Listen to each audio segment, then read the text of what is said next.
Hey mama, welcome to my channel. It's Mariama with Godly Mothers Chosen Littles. And today I want to talk to you about all the things that you need to do in your motherhood journey. You feel like you have to do everything and all of it, all the caring, nurturing, teaching, feeding, cooking, household management, the financial management. I mean, all the things. Do you feel like you have to do all of that by yourself with no help, zero help from anybody else?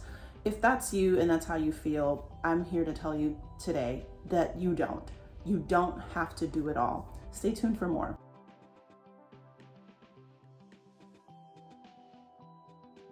So 2 Corinthians 3 and 5 tells us, Paul says that we are not sufficient in and of ourselves.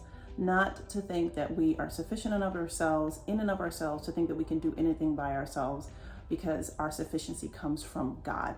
This notion that you have to do it all by yourself with zero help is not from God. God made you for fellowship. He made you for fellowship first with Him, and then He created the family to be a place where men, women, children can find help and love and support and compassion and mercy, teamwork, working together. That concept is a God concept. So God never intended for you to do it all.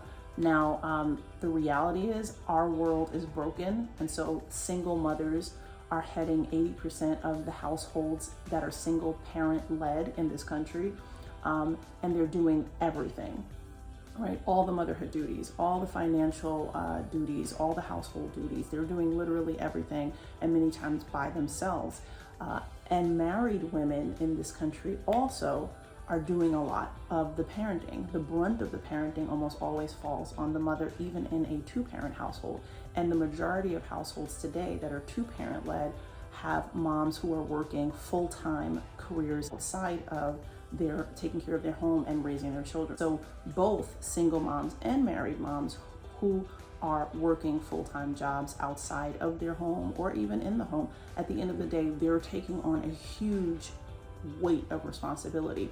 Why do we feel like we have to do all of these things alone without help? And when I say things, I mean motherhood duties, parenting duties, household duties, just managing the home. Why do we feel like we have to do all that alone without help, without enlisting help? One of the reasons is because we buy into this myth that we can be self-sufficient mothers. And the reality is it's not true. 2 Corinthians 3 and 5 tells us very clearly that our sufficiency comes from God. It does not come from ourselves. We cannot be self-sufficient. However, the world tells us a different story, a totally different message. We hear it and we see it in the media. We see it all the time, all these images of the mom boss. And, the mom who can handle it all, who can do it all, who doesn't need, who needs limited help, who's able to do it, so much better than every other mom. And there's the image of the perfect mom who has the perfect clean house and the well-mannered kids and nutritious food on the table, and is able to still rock a full-time job and still be a mom and be present. The reality is this myth is a myth. It doesn't exist. There's no world where you can do it all and have it all.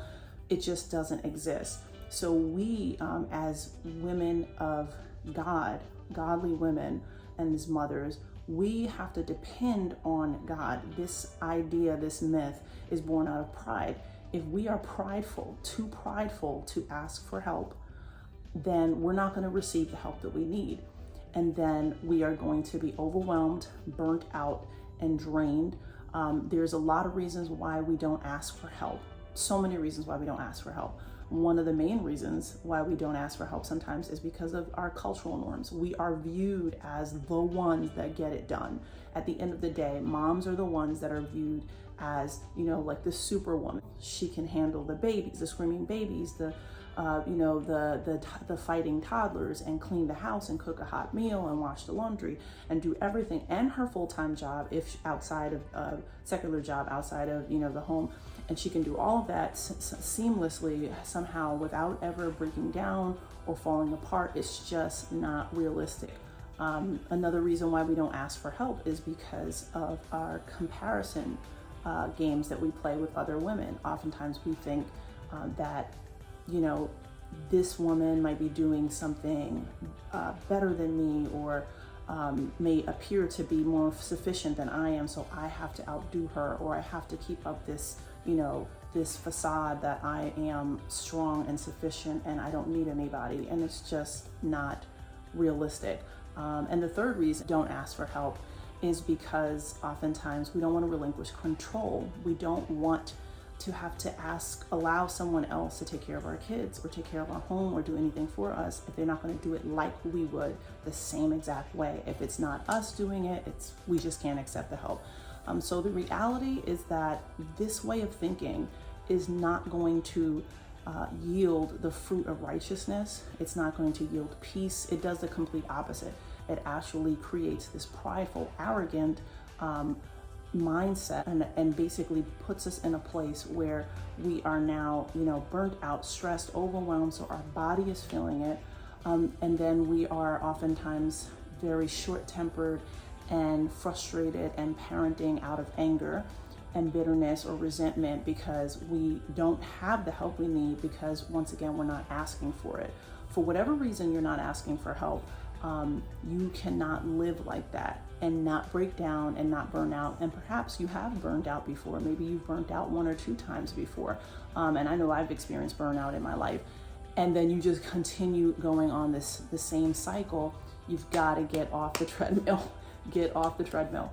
Get off of break the cycle, because self-sufficiency is not of God. Future videos, I'm going to be touching on some other topics dealing with, enlisting help and relinquishing control and, avoiding the comparison game. I'm going to talk about some other things that are going to help you to break free from this self-sufficiency mindset, and also help you to set some godly priorities so that you can be in a place mentally, emotionally, spiritually, where you truly humble yourself and say, I need help, and get the help that you need.